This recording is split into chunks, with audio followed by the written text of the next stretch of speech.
Hey, everybody. Today on the Daily AI Show, it's our weekly AI news up where we make sense of what just happened and what's coming next. And holy, what just happened, right? Yesterday, Gemini 2.5 Pro was dropped by Google. OpenAI did a surprise, like, hey, we're live streaming release of 4.0's native image generation. So goodbye, Dolly, I guess is what we're saying. Goodbye, Dolly. All right. Are we witnessing the start of a new AI UX war? Or are we just peeking into how multimodal models are going to change things? Brian keeps saying he wants to have a conversation about this is the real multimodal, fight me. So that might be a future show that we do. So this is the Daily AI Show. We're recording this live on March 26th. With me today are Jyunmi Hatcher, Andy Halliday, Karl Yeh, and I am your host, Beth Lyons. So who has the news story? Who wants to talk about Google Gemini drop? Has anyone had a chance to use it? No. Okay. No, but I think it's an important indicator that behind the scenes, Google DeepMind is, quietly plodding ahead. Plodding's the wrong term. They're probably racing ahead.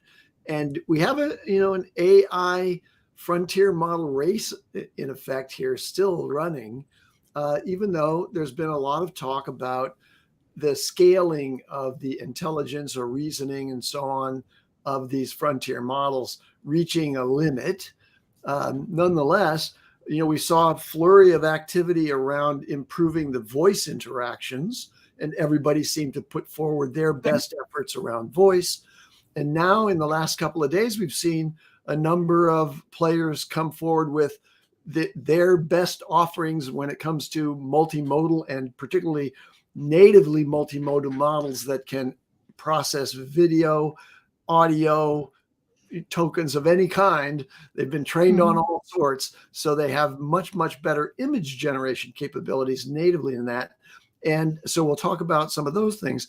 But what Gemini 2.5 Pro represents is a major step forward in coding and agentic type applications, reasoning and implementation. So what Google says it designed Gemini 2.5 to do that, supersedes what Gemini 2.0 flash thinking was just weeks ago, it seems like, where we talked about how important Gemini 2.0 flash thinking experimental and their other image generating capabilities were. Well, 2.5 was designed to excel at creating visually compelling web apps and agentic coding applications. So think about 2.5 as going up against Lovable and Replit and Claude as the leaders in the coding space. And so it's just dropped. We haven't played with it. Nobody's even gotten to the point of talking about it, really. It's just announced now. But 2.5 has topped the LM arena, like almost instantaneously. Actually, I'd like to share my screen and just show you the LM arena current status. Beth, while I'm bringing it up here, can you just explain what the LM arena is?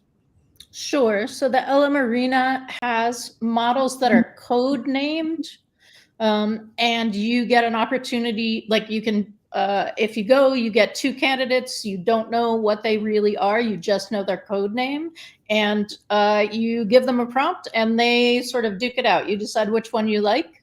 And then the arena decodes everything to get this ranking. That's right. And so it's not based on its performance against any benchmarks, though 2.5 excels at many of the benchmarks. And I'll give you some numbers about that in a moment. But see here how Gemini 2.0 Pro experimental was down here around 1380. DeepSeek R1 at 1360. You get 20 points of difference on 1400. And then you got GPT 4.5 preview jumping up to around 1400. same as Grok 3 preview, and then Gemini 2.5 Pro 2.0. I like that's kind of like a Vietnamese, you know, lunch model. Okay, Gemini 2.5 Pro blasts onto the scene, adding another 10%. No, I didn't do that math in my head right, but look at this. It jumped from the 1300 level to 1443, right? So really impressive. And let me just say a few other things about code editing. Google says Gemini 2.5 Pro scores 68.6 on Aider Polyglot, a major benchmark for coding capabilities, outperforming top AI models from OpenAI, Anthropic, and DeepSeek. But they hasten to point out that it's on SWE or SWE Bench Verified, as it's described, SWE Bench Verified, another coding benchmark. Gemini 2.5 Pro scores 64%, while Claude 3.7 Sonnet still scores 70%. So it's not quite as good on that particular test, but it does surpass 3.7 Sonnet on another test, Aider Polyglot. Yeah, so I think I'm wondering, are they coming for not just lovable, but actually like Claude 3.7 as the dominant model that's preferred by coders to use within their coding system, right? So it's Cursor with 3.7 as the brains behind Cursor, or choose your other Cursor flavor that you prefer. Yes, similarly, now, Replit uses 3.7 Sonnet as their, like, don't bother using any other model as their advice in the interface. You'll get better results with 3.7 Sonnet. You can pick a different one, but we do not recommend it, and we will not be polite when you tell us it didn't work, but you use a different model. So, like, hey, follow our recommendations. Yeah. Well, so the other thing that is interesting. I was just going to chime in really quick. It is interesting of where Google has to be positioned. They do have to fight on these multiple fronts because of how large they are as an organization and what is expected of them in terms of providing all tech to all people, right? Or all use cases. Because OpenAI has been very clear that it's building up its consumer product, right? It's consumer-facing product. And then Anthropic seems to be very clear on they want to be infrastructure, whether that be enterprise, coding, the building part of things. And so they just need to fight on those fronts. Now, OpenAI does have enterprise and those kinds of things. And, it is the largest of the AI specific companies. So, it may turn into the Google. But Google's in the position to where they had to play catch up because everybody already came out with great stuff, and they accomplished that. Now this could be the way to position themselves, like you said, Beth, for the coders and the builder side of things, while also integrating their own AI products into all of their consumer-facing things, whether it be search or workspace or any of those kinds of things. So yeah, they do look like they have to fight on multiple fronts, and I think that might be a push, a push for them because they realize they can't just focus on one. They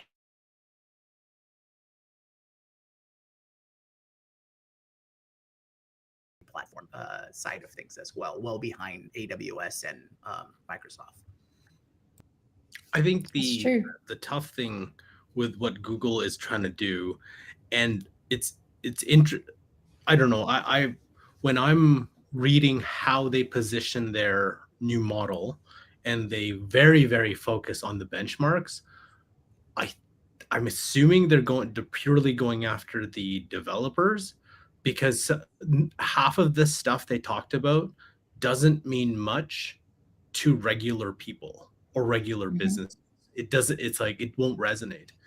Because I think over the past 2 years, and I was having a conversation with Gareth on this, it's like the mind space of, I would say 97, 98% of the businesses I talk to, it is ChatGPT or nothing.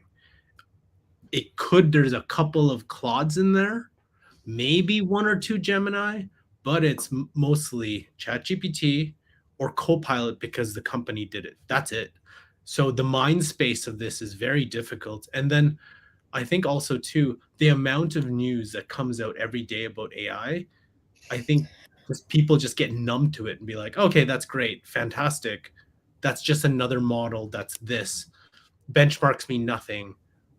I'm using this. That's it. Because I asked them, why do you use this model over the other? It's like, because it's free. And I'm like, and because I've been using it and it's synonymous, literally synonymous with AI. So very, very interesting just seeing how the other models are now trying to target, I guess, the developers rather than, well, the mass market. Is very difficult to now get in there because OpenAI is just like the big elephant, very difficult to unseat.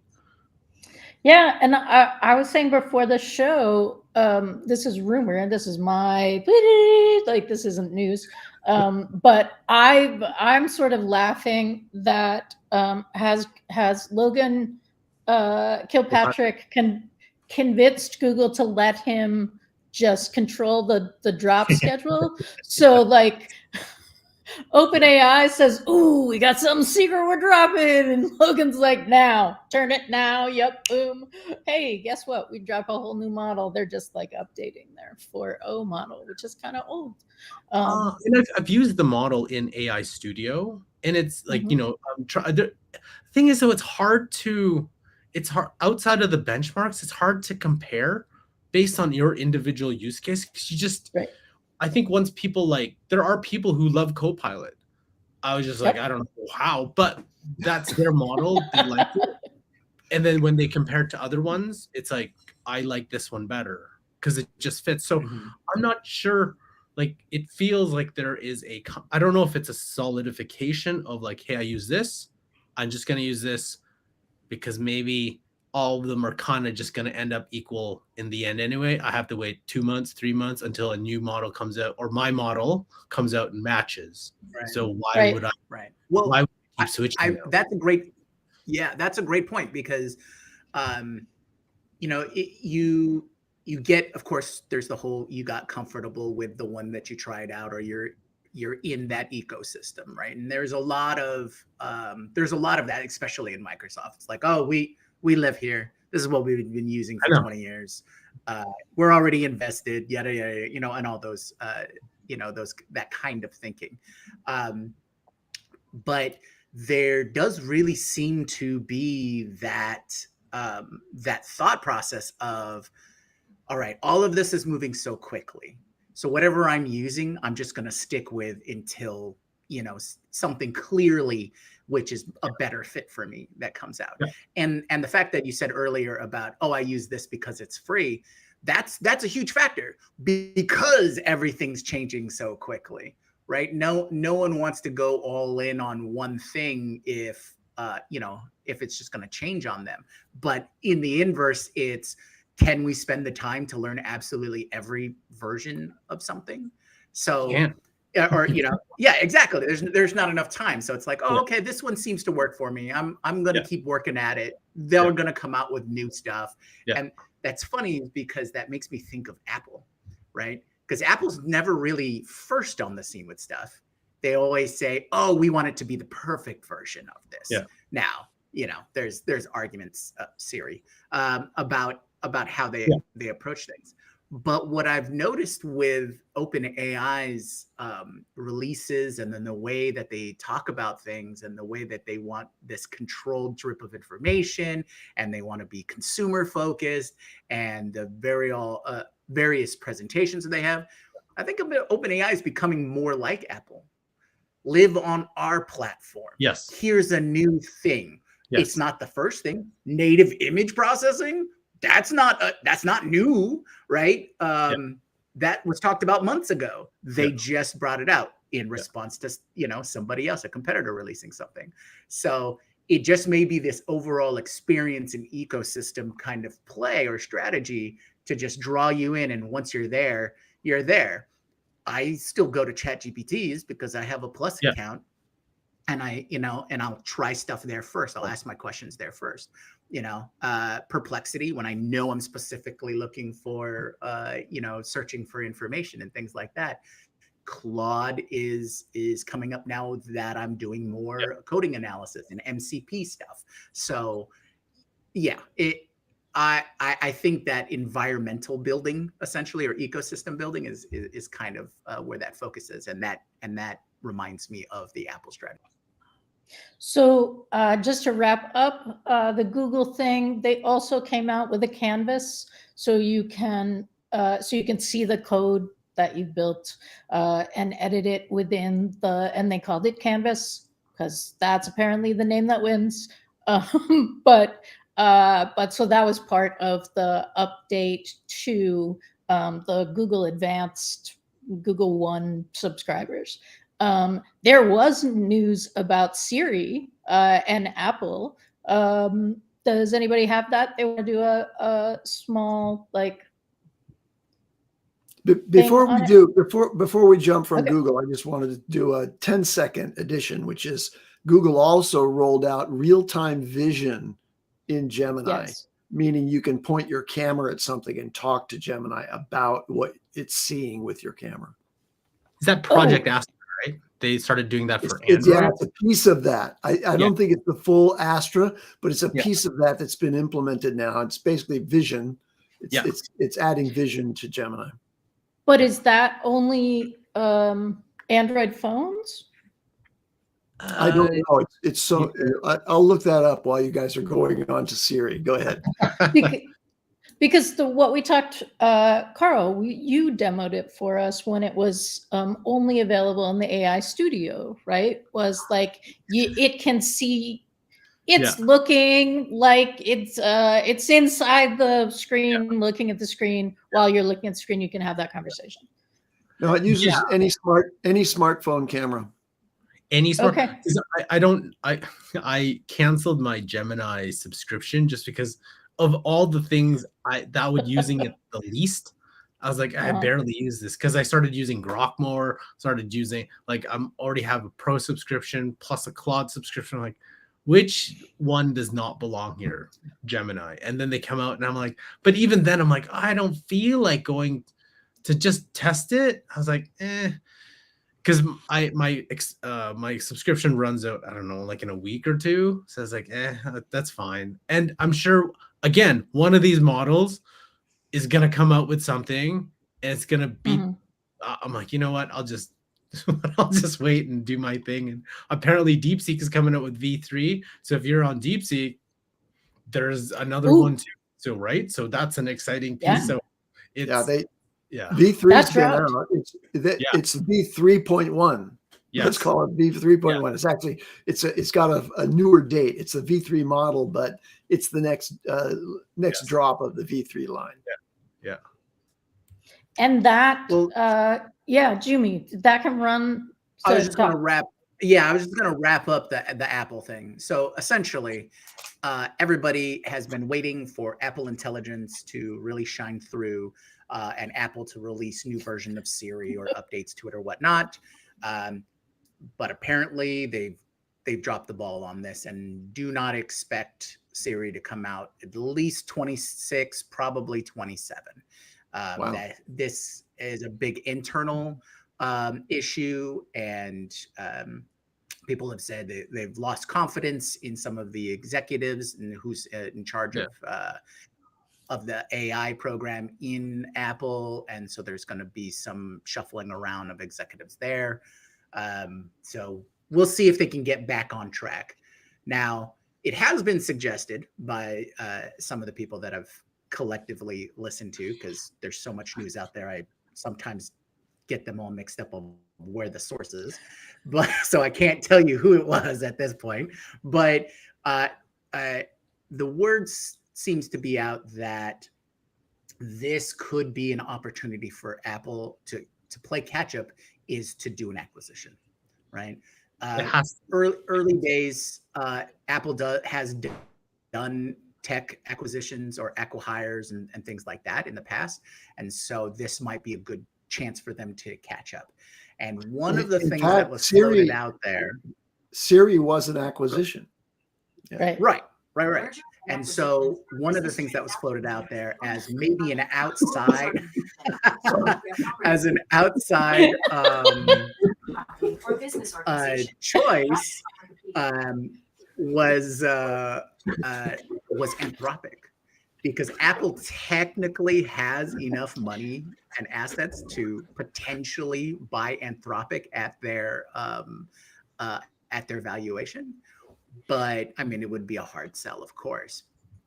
But that gets you to thinking: is there smaller players that could give them essential pieces of tech that they could then weave together or build upon to get that new program, instead of building it from scratch themselves, or trying to shoehorn in their own tech, like Siri? Oh, it didn't happen this time. Okay, so no, it's because Andy said the name too. So that's true, but and Justin said earlier in our chat, clearly Google and OpenAI listen to the show, because we have said these things, and now they're coming out. But Karl, we were talking about Apple needed to purchase. Oh crap! What is the name of the thing that that Microsoft purchased? Pi. There it is. Thank you very much. We were saying Apple needs to purchase Pi. Like it should be the new Siri. It's a great opportunity. And well, we were saying that a year ago. Well, I think we were talking about how they need to, the one that makes the most sense. And I think there's a couple of podcasts that are talking about this. It's Anthropic makes the most sense, because Grok won't, OpenAI is not, Mistral maybe, but they need something, because although there was news that they spent over 1 billion in NVIDIA chips, so that's something, right?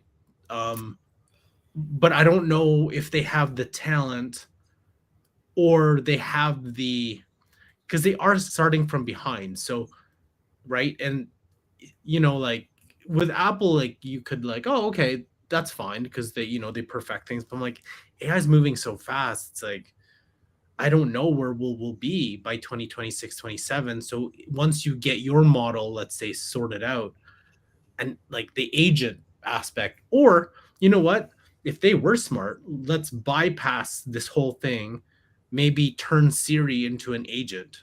Maybe that's kind of leap ahead of everybody to try to do something and go for that ultimate gamble, rather than try to catch up. Well, that's what makes, and that's one of the things that makes Anthropic such the best choice of acquiring, right? Yeah. So it comes with comes with everything. They have all the talent. One nicely big package tied up in a nice bow. But the big thing that they bring is all of the agentic features already pre-built with MCP and those kinds of things. So it's way easier to integrate those existing systems into your workflow and your existing stack, because it's just additive. And then you work on making it more native. Here's the improved experience. But the catch up Anthropic would be fantastic for them. Do I think that's going to happen? Anthropic kind of wants, from what I've seen, they've got their own plan. They don't need an Apple, but Apple more needs them. And and Mistral is an interesting choice as well, but I think there's a lot more lift on the Apple side to get that working. Yeah, I don't know if Apple would prefer an open source model. That is part of the calculation there. They are built upon open source tech, though. So like their main system is a a Nix flavor, a Unix flavor, a Linux flavor. That's their main core. And all of their own stuff is based off of that.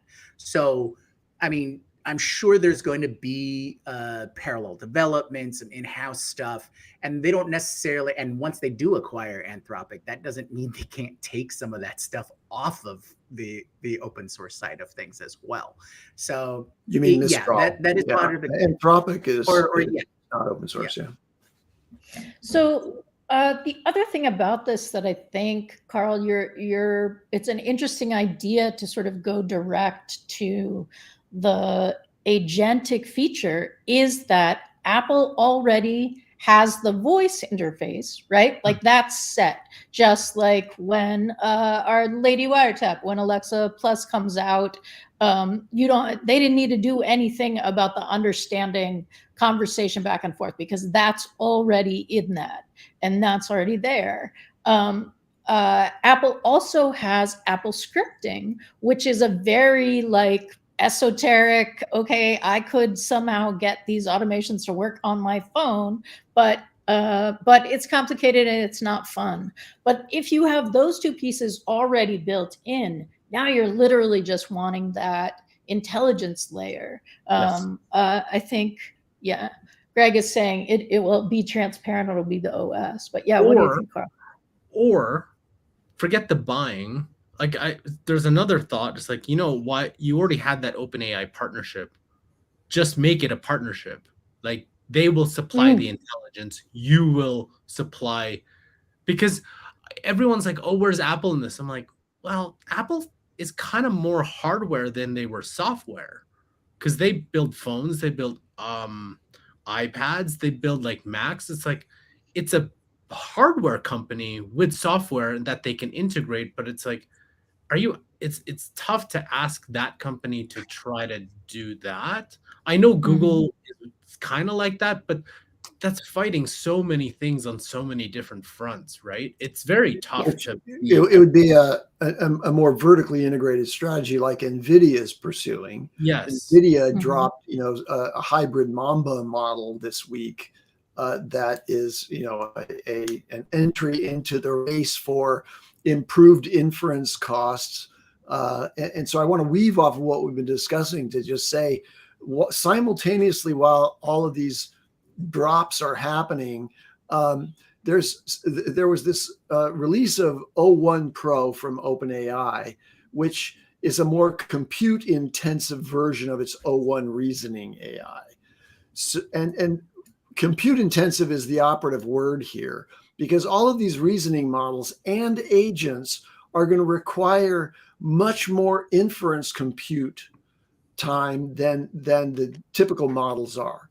And so that is when you put a task to an agent, it's going to want to use one of the most advanced reasoning models. And those reasoning models, like O1 Pro, it'll reason for 30 minutes. It's spinning the computers for 30 minutes to generate its plan of attack and, look at all the edge cases and figure out what, the best path forward is. That's costly. And that's why O1 Pro costs $600 per million output tokens when all these other models are down in the cents. Okay.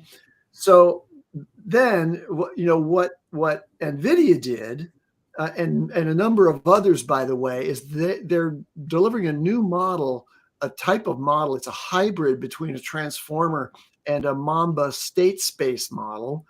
And so there's four different examples of that. Mistral put out a small model 3.1, small 3.1 Mistral, that is also a hybrid Mamba state space plus transformer model. The state space models and Mamba, we've talked about it on a former show, but it's probably worth recapping what that means for people who are listening.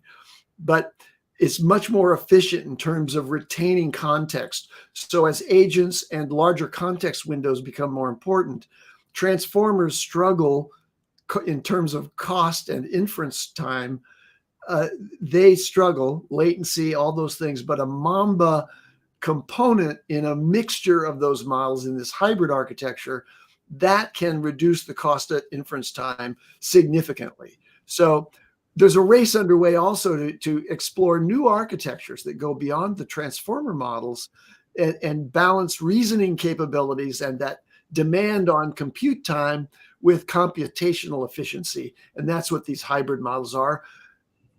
Mamba Nemotron H from NVIDIA, that's a hybrid Mamba plus transformer model that they just launched.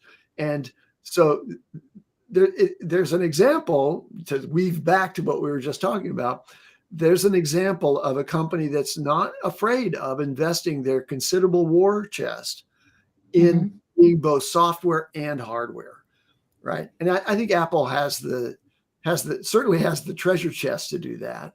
The question is, are they deliberately and strategically saying, let's let them all fight it out until they get to the finest models possible where we really reach the limit, and then we'll do a distillation of those that will serve us in our ecosystem of users. Absolutely. And just a slight weave button on that, the DeepSeek v3.1, or the new version of DeepSeek, is people have said you can run it locally, natively, on a $10,000 Mac Studio computer. So that is another piece of being able to bring a really powerful system in-house, make it local, make it private. Because while DeepSeek is a Chinese company, the code is open source, right? The weights and things like that. So you're pulling them in, and you get to customize it however you want.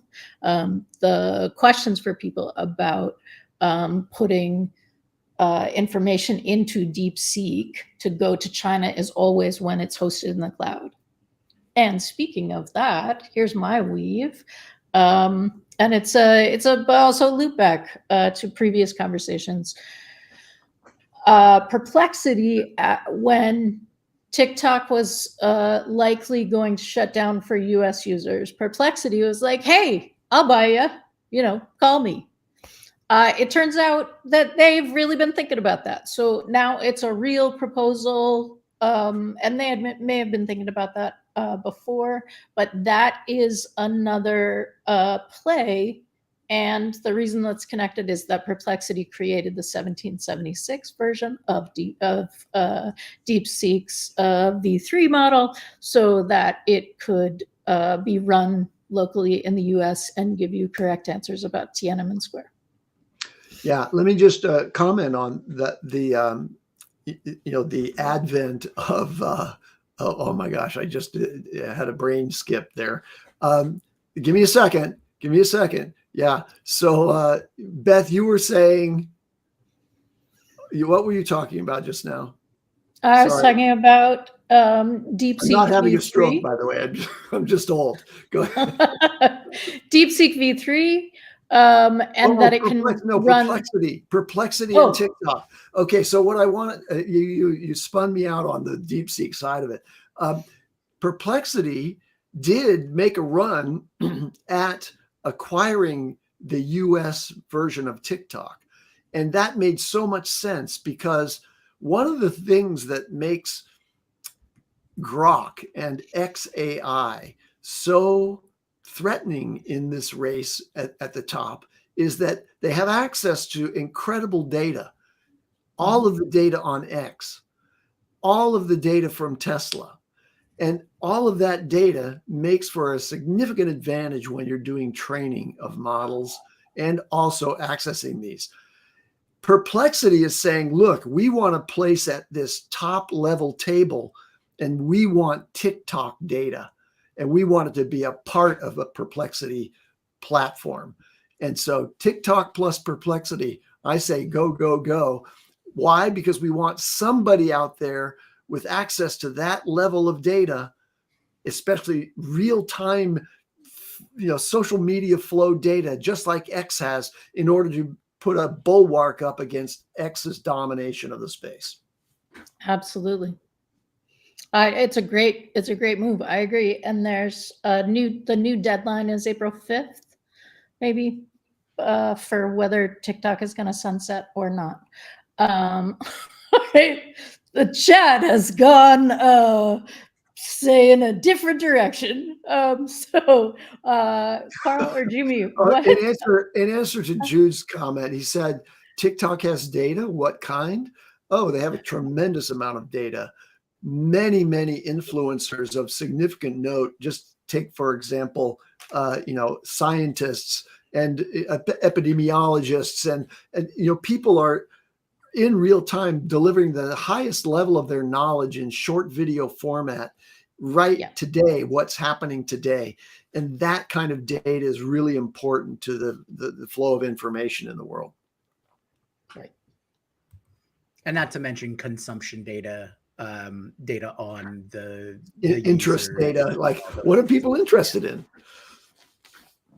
Right. We were talking about that yesterday because you have information about what people are searching, right? That was the Chegg conversation, that Chegg knew what students were looking for and how they were phrasing it and all of that kind of stuff. TikTok has that too. Great. I want to jump over to images. Like I saw a news item, Jyunmi. Jyunmi's our expert when it comes to audio-visual media. And there was a release of Rev Image 1.0. Rev,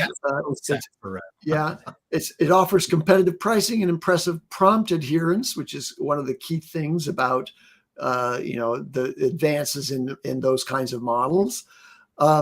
It's got realism, versatility, potentially outperforming rivals like Midjourney and Ideogram.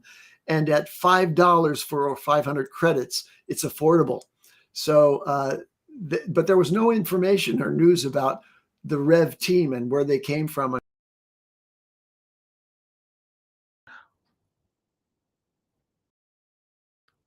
What happened? Karl, I see you. I see you. I don't know what happened to everybody. And then I was spotlighted for so long. Somebody hit the wrong button there. I don't know what was going on, but I was like, hey, how come it's just me? Yet Andy is talking. Beth, you're muted there.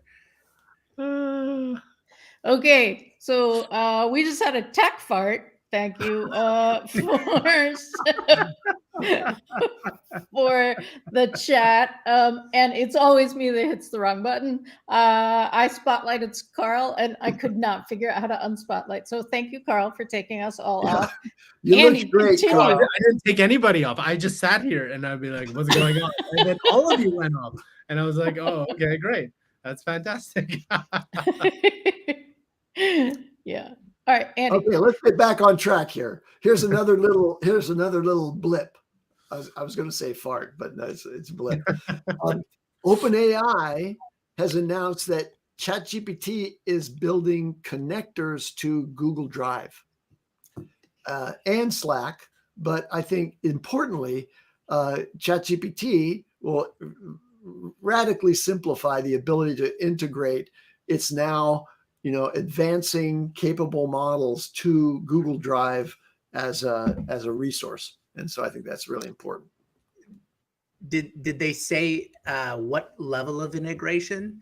Because you currently can draw upon your Google Drive for files to upload. Are they saying this is just going to be more of a database that you can always draw from when you? I don't have anything other than for that. That's the sort of the blip of news that I caught on that one thing. But I would just say all of these integrations with the external tools in order to pursue agentic tool use by the main models are going to become more and more like fully fledged APIs with all the possible functions that are currently delivered via API. Those will be accessible to the models in the MCP or other standard interface that will allow the models to work with those tools directly across the full range of their capabilities. Yeah, that would be super interesting if you could provide an API type backend connection to your Google Drive and then you could use your Google Drive as your document repository for your sort of mini RAG type system. And it's whenever you ask ChatGPT for either a particular file or information from your set of files, then it would just automatically bring it in, because it would have like a service account access to whatever your folder you're sharing and things like that, instead of having to load it all into OpenAI. And that's consistent with OpenAI's kind of closed, walled garden kind of approach to the delivery of their overall platform. But they're saying, okay, we're not going to invent a new database come spreadsheet facility for you. Google's got that. We're just going to integrate with Google, and you can use your Google Drive. Okay, so we haven't talked about 4.0, and I'm going to say we're not going to talk about the native image generation a lot about 4.0, because on Friday we are going to talk about the native image generation. We thought it was just going to be about Gemini and Grok, but now we'll include 4.0 as well, and whatever else gets dropped somehow between now and then, maybe. But let's go into a lightning round. What stories have we not covered that you think are important? I know Jyunmi's got some science ones. Karl, do you have a story that you want to talk about? I think you already talked. Have you talked last week? Because I wasn't here, about the McKinsey report of how organizations are rewiring to capture value. No. Is that okay? So. No. I think this is probably something we want to create a show on, but maybe just, I guess, like a little teaser. Share my screen here. And so this is the March 12th, 2025 State of AI, how organizations are rewiring to capture value. And a couple of just key points here. Degree of centralization. I'm assuming, and I didn't read this report totally, I think this is enterprise still. And one of the charts I kind of like here, large organizations are following more adoption scaling best practices. So you can kind of see, I guess, percentage of respondents. I'm not even sure if this is. Oh, so this is, yes, this is 30. So establish a dedicated team to drive AI adoption. So 52%. Have regular internal communications about Gen AI, 42%. Senior leaders are actively engaged in AI, driving AI adoption, 37%. Role-based capacity, 31%. And then so on. Part of why I like targeting small to medium-sized businesses is because these numbers, and it's such a blue ocean in that the smaller businesses, smaller organizations, but with ones with 500 or more, even they don't have as much. I think it's like, I sometimes we're under the impression everybody's using AI, but if you think about it from a business perspective, this chart shows it's not everybody, and the only ones who are really pressing have massive budgets behind it. And that this is, again, just based on McKinsey's survey, so it's not all businesses. I think this is the one that I heard about. I haven't read this, so just for clarification, but I heard that there was a questionable point, though, is one of these McKinsey surveys that just came out is based off of data back in July. So that from where I was hearing it was that gave it pause, because how can you tell any trends in AI from July of 2024? But I only bring that up because if this is that latest report, I think take that with a grain of salt. Yeah. And then you can kind of see here, right? Use of AI and then use of Gen AI, same kind of point. But I don't know what they mean by use of Gen AI. If someone uses free ChatGPT, I would imagine that would be considered use of AI, right? So use of AI in multiple functions. and 5 or more functions, still kind of low. Again, and I'm assuming because of McKinsey, this is pretty much mostly enterprise. So 3 or more, 1 or more functions, 2 or more functions, second half of 20. So everything points up, right? Everything is pointing up. And I guess it makes sense. The team. So I was listening to this today, which is interesting. It's about this. So obviously marketing and sales is the easiest one to use because of the content creation capacity. But the software engineering is interesting because of all the advances. We just heard Gemini, right? 2.5. Its benchmarks in coding is very, very high. Sonnet 3.7. But to see very professional services 9, 8, 13. So you're like, why aren't these software engineers in professional services, media, telecom, financial services, energy, using AI a lot more? You'd think this piece would be a lot. Because some of them are still running on COBOL. Yeah. Right. Okay, but that's a language. AI should also be able to like kill your COBOL. Like I could program in COBOL like nobody's business. It can, but just the very fact that they're still on COBOL means that company's not keeping up with the times. And here's the anecdote on that. Like, so we visited some businesses that are just like, when we see their systems, you're like, I don't know. A big piece in business AI adoption of AI is integrations, right? It has to integrate with your systems. So outside of Microsoft Copilot, if you really want to do some like AI automations or other things that take it beyond just the regular large language model use cases, you have to think about integrations. And a lot of these companies, you're right, Andy, when you start seeing all the various tech stacks, you're like, a lot of them are third-party, proprietary, or things that you've never heard of. And you're like, what does this even have an API that I can barely connect to? And what exactly data is coming out from that API, if any, that is useful for a large language model or any type of AI to use? And that's why sometimes it's difficult to do adoption outside of just using large language models, because you can't, their systems are way too niche that a simple like Zapier, Make, N8N doesn't have that integration into it. Yeah, and you can write your own connectors to those things.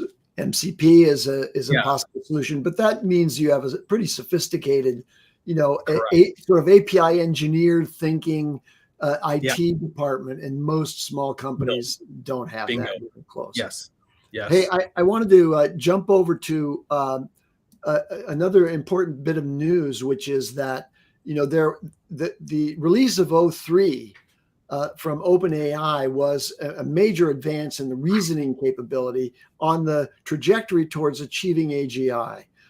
And if you remember, when they made the announcement about that, they brought on the person who was managing the ARC AGI test, which is the most advanced test for human-like reasoning. And we did a show about it, and we show you there's really visual puzzles that require multi-step reasoning by the model to understand and output the correct match to what the expected sort of IQ test result should be. You have to pick one of those. So now they've just released a new version of ARC AGI 2, and it adds a new metric, which is efficiency. Because when O3 did its incredible advance on the original ARC test, it did so at a tremendous inference cost, right? Mm-hmm. It had to think long and hard, and the compute time that was required to get to the benchmark performance that it presented was thousands of dollars per question. Okay, so now the new ARC AGI test requires that the model demonstrate efficiency, right? It's important because now we need to figure out how to make these things affordable, how to make reasoning and agentic long context performance affordable. And so this is the test to try to do that. AGI 1, the one was unbeaten until December of 2024. This is how recent it was. O3 was announced with Arc AGI just 5 months ago, 4 months ago, maybe. Yeah. And now the question is, can AI accomplish the tasks at a reasonable cost? And right now, that Arc AGI 2 performance dropped all of the major models down because of this efficiency metric, dropped all the major models down to low single-digit percentages on performance on that test. Whereas I believe O3 had performed on the original Arc AGI, sort of artificial general intelligence test, had performed upwards of 80%. Yeah. It was between 60 and 80%. I forget what it was. Okay. So anyway, new test for us. Cool. Jyunmi, you have science stories, and we have a request for the big booming echo voice. AI in science, science. Okay. All right. I know we're coming up on our time here, but I will try and get through these as best I can. All righty. AI in science, my favorite stories. This is where I think the applied and future sight really comes from. And the first story is coffee making robot breaks new ground. Nice pun. For AI machines. All right. So we have already seen robots, make coffee, flip burgers, these kinds of things already. But what makes this one special, and this is coming out of the University of Edinburgh, is that they have created a cutting edge AI with their robot arm to make coffee in a somewhat changing environment. So the idea is you have your coffee arm and you have all of your bits and pieces in your kitchen, and it will take a look at everything, realize, oh, okay, well, here's the coffee, here's the cup, here's the hot water and all those kinds of things, and go ahead and make yourself a cup of coffee. Now, using their AI, they're able to, or in most cases, I should say, lay the context here. In most cases, everything is very precise. So all the existing robot versions of making food or making things is all, this is exactly here, this is exactly this much, and does not variate from that. You must have everything where it is for the robot and AI to recognize it. Well, this AI can take in those variables. So if someone moves a coffee mug or moves the coffee to a different part of the table or any of those kinds of factors, it takes a quick look. Oh, okay, the coffee moved over there. I'm going to have to go grab the coffee from there. The mug wasn't put in the right place. And I'm sure it will complain to its coworkers by waving around and then go put the coffee cup back where it's supposed to, guy, and then go grab the coffee cup and make your coffee.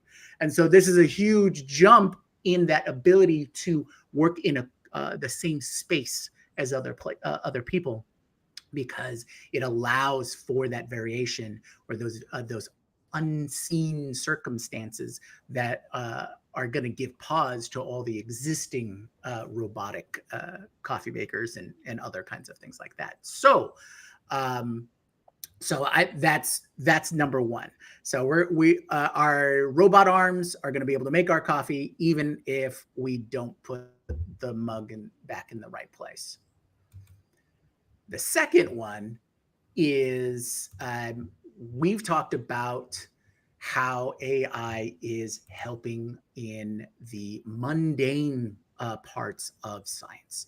And this is like, for example, chemical analysis, right?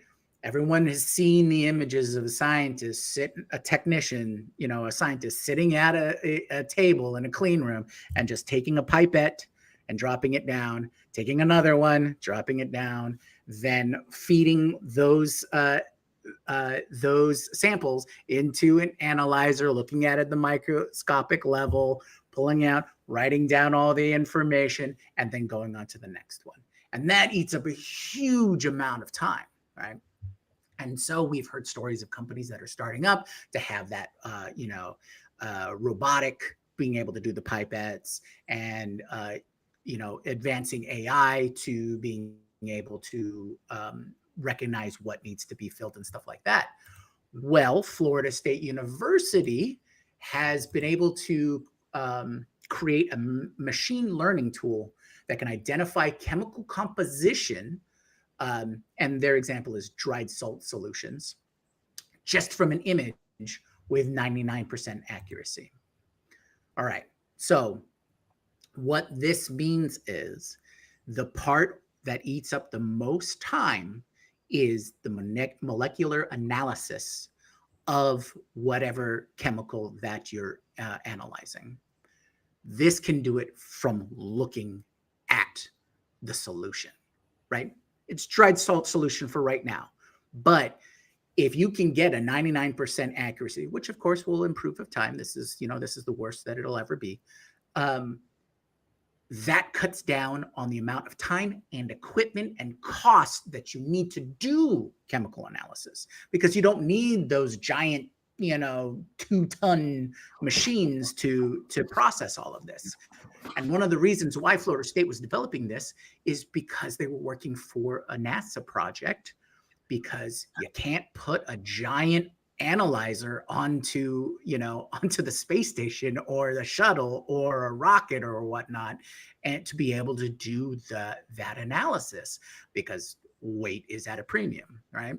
And so since they've developed this machine learning tool, 99% accuracy from just taking the image, analyzing the image. So it cuts down on, and this is all in this idea that they're trying to democratize this part of science and this part of the field.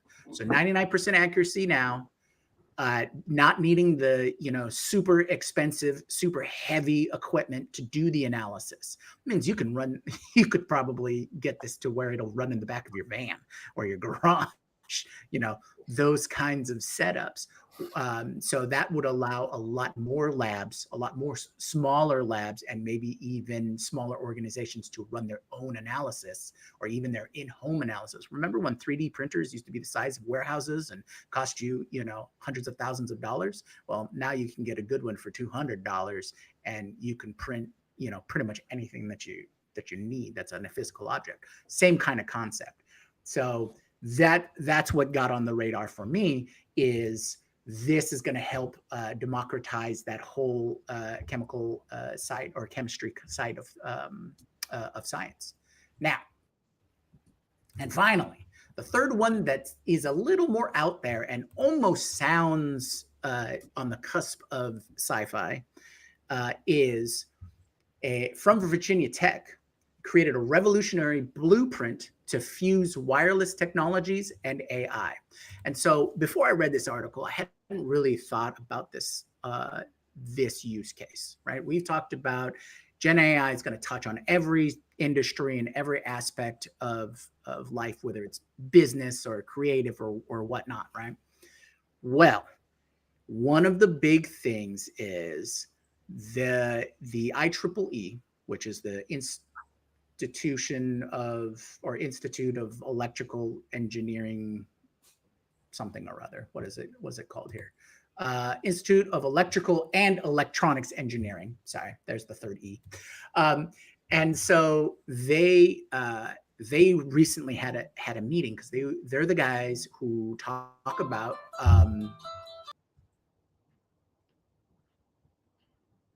Oh no. All right. So What?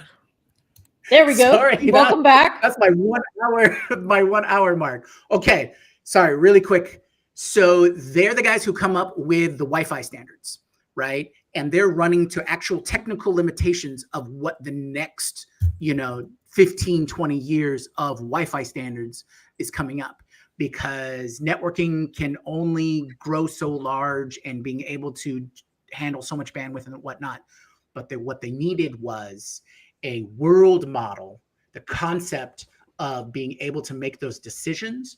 So they come up with a blueprint that creates sort of a telecom brain, right? This would be the advanced AI model that would handle the routing and moving things around, data packets around and things like that. So maybe sci-fi scary when you have an AI who's in charge of all of your data transmission, but it's what they're looking at to advance what the next levels of wireless telecommunication is going to be. Okay, cool. Sorry, I'll leave it there. That took a little longer than I expected. All right. No worries. Thanks, everybody. So tomorrow, what we have coming up is vibe coding.